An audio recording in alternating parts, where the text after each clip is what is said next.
অনেকে অভিযোগ করে আল্লাহ আমার এইটা দেয় নাই, ওইটা দেয় নাই, আমি এটা পাই নাই, ওইটা পাই নাই। ও পায়, আমি পাই না কেন? ওর চাকরি হয়, আমার হয় না কেন? ওর ব্যবসায় লাভ, আমার লস কেন? ওর বউ সুন্দরী, আমার টাকা লাগেন? আছে না নাই? না, অভিযোগ করবেন না। আপনি যে অবস্থানে থেকে অখুশি, আপনি যে অবস্থানে থেকে আল্লাহর কাছে অভিযোগ করতেছেন, আপনার এই অবস্থানে আসার জন্য অনেকে আল্লাহর কাছে দোয়া করতেছে, ঠিক কিনা? কিন্তু আপনি এই অবস্থানে খুশি না।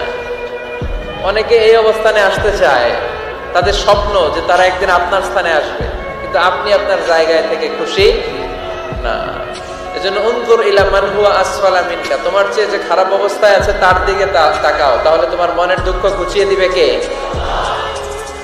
আপনার চেয়ে যে খারাপ অবস্থানে আছে তার দিকে দেখেন কি অবস্থা। আপনি এইটা চান, ওইটা চান, কত কিছু লাগবে আপনার। হসপিটালে যে দেখেন ক্যান্সারে আক্রান্ত রোগীদের কি অবস্থা দেখেন। ক্যান্সার যার নেই কোনো অ্যান্সার, বাঁচবে না সে।